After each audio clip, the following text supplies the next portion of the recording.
Most of us in life, we work so hard for things. We think life's going to be a certain way, but as you're going to discover, life is never a straight line. We're taught that. We think line is just, I'm going to go from here to there. But if you look in nature, you never see a straight line in real nature. If it's a straight line, a human built it. And so it's a process of evolving, of growing, dropping back, growing, dropping back. And challenges are what really grow us. Your life is a great story. Every person's life is a story. And the question is, some people's story is a warning, some people's story is an example. Right now, you're an example that's growing and expanding, and you have a chance to have this be the most incredible life. But it won't be a life without challenge. And the challenges we're facing right now give you an opportunity to grow like very few generations. I'm sure you've heard of the Great Generation, the World War II generation. If you watch a great movie, if you read a great book, the size and the power of the hero, how much you become as a hero is defined by how tough an obstacle you face, how difficult is the villain, the opponent. And so sometimes when I've been through the toughest times of my life, one of the questions I've had to ask myself or note to myself is, I finally have a really worthy opponent. This is scaring the hell out of me, or this is challenging me, or this is making me crazy. But I also know in my gut and in my soul that if I can push through, it's just like you've done in these years. You've pushed through tough times, I'm sure, many of them. But as you push through those, you become more. And as you become more, something magical happens. You don't just grow. You expand in your spirit and your soul and your capacity and your skill.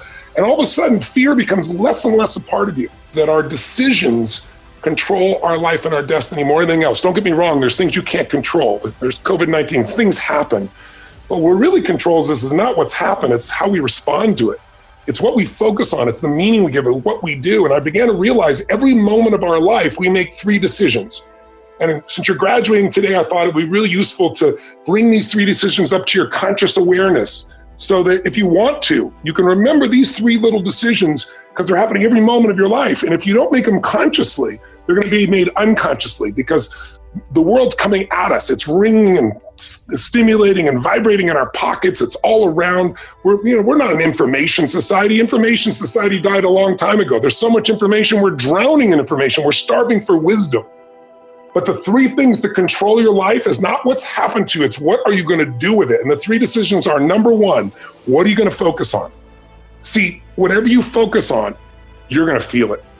Whether it's true or not, doesn't matter, you're gonna feel it. Have you ever had thought somebody came to you and said, a friend of yours, they did something behind your back, and you went, no, that's not true. And then 2 of them said, yeah, they're trying to do, and you got hurt. Like, how can my friend do this? And then maybe got angry.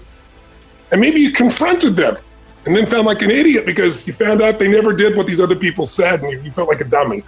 You ever had an experience like that? Or did you ever worry about something so much was gonna happen and got your guts wrenched out inside of you, and anxiety or frustration or fear or whatever, and then it never happened? How often does that occur? More often than not. See, most people's brains, we have 2 million-year-old brains, so we tend to run to the worst case scenario because it's survival. And then we're gonna fight, or we're gonna flight, or we're gonna freeze, hope it just goes by us and doesn't hurt us. But we're more than just our old brains. We have the ability to create life on our terms. I always tell people, you're not the manager of your life experiences, you're the creator of your life. Your creator's giving you the ability to make decisions. But the most important one, start one, is what are you gonna focus on? Because focus equals feeling. You focus on something, you're gonna feel it, it's gonna feel real to you, even though it may not be real in reality. So let me give you a quick test. Please try this out for yourself right now. I work with millions of people around the world in 100 countries. I get a chance to work with the top athletes on earth, entertainers, presidents of countries. I've worked with every living president. I've worked with 2 presidents during impeachment times. There's only been 3 to give you an idea. I've seen a lot in my life. But what I know beyond a shadow of a doubt is that we all have patterns. And if you've ever been hard on yourself or think, what's wrong with me? There's nothing wrong with you. There's just a pattern that needs to change. If you think it's you, it's hard to change you, but it's easy to change a pattern. So let's try 3 quick patterns of focus. Because if you don't decide what to focus on consciously, the world will take it over and you'll focus on whatever they want you to. The news, what does the news do today? It doesn't inform us. That's not their job anymore because they need your attention. They're fighting, we're an attention economy. So now they don't inform you, they don't educate you, their goal is to startle you.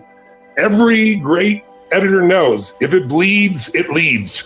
If it's painful enough, if we can stagger it, if it can tease you enough, if it can upset you enough, if it can excite you enough, you're gonna click on it and that's how they get paid. They're not bad people.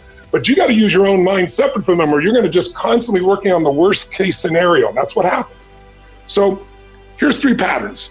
Question number 1, do you tend to focus more on what you have or what's missing? Now, we all do both, right? But as you're graduating today, if you think about the past of your life, if you focus more on what you have or what's missing, you know which one you spend more time on. Which one is it? Now, when I do seminars, 10, 20,000 people, and if I was there with you live, I'd ask and see a show of hands. And usually achievers, and you guys are achievers, or you wouldn't be going to a school like this and pushing like you have. Achievers tend to focus on what's missing more than what they have. Now, part of the strategy of that is to motivate ourselves to keep going forward. But at this stage of your life, if you're an achiever, you always will be. You don't have to worry about that. But if you're constantly focusing on what's missing, then how can you ever sustain happiness? And if you achieve everything you've ever dreamed of and you're unhappy, what's the quality of your life? What is success? What is failure? Failure is not being able to do anything meaningful in your life. Failure is living in frustration, anger, and sadness all the time. Success is finding a way to grow, to expand, to love, to contribute, to make a difference. And so in our minds, the more we focus on what's missing, the more overwhelming it becomes for us. And my gosh, right now it'd be so easy to focus on what's missing. I can't get together with my friends at the same level. Can't even touch some people. There's all these things we could focus on what's missing. Or we can focus on what we have. What we have is each other. What we have is a big chance to be healthy and strong. What we have is a way to change our world. What we have is our creativity and our answers. We have anything we want to make happen. And you're at a stage of life where you get to write the story of your life, and you're going to make tons of mistakes. And if you focus on the mistakes, you'll feel overwhelmed. You'll see what you missed. But if you learn from them all, you'll see every experience of your life has gifts for you. And every gift, like where you're going to be, this COVID-19, it's going to pass. It's already 20 times less intense than they told us it was going to be. No one, I'm sure, manipulated it. It was just mistakes. People trying to overprotect. And there are consequences of overprotection as well. But if you focus on what's missing, you're going to be stressed out. So the first thing is training yourself to focus on what you have. And simple things like the things you've heard of, like a gratitude journal, sounds so stupid, but training your brain to look for what you have will create gratitude, which destroys the 2 emotions that destroy people's relationships and lives, and that's fear and anger. When you're afraid, you're gonna make the wrong decision most of the time. When you're angry, you're gonna make the wrong decision most of the time. When every day of a practice of finding something, 2 or 3 things you're grateful for, you train your brain to find it, and you're no longer in survival. Let's try another pattern. Do you tend to focus more on what you can control or what you can't control? Now, when I ask this in my seminars, people that come to an event usually are people that spend time, energy, money, so they want to take control of their finances or their business or their life or their relationships or their body or their athletics or whatever. And that's my job. So most people, they are focused on what they can control. But most people in society focus on what they can't control. And that'll just make you angry or stressed or sad or overwhelmed. Can you see that pattern? Think of it like software. It has nothing to do with you.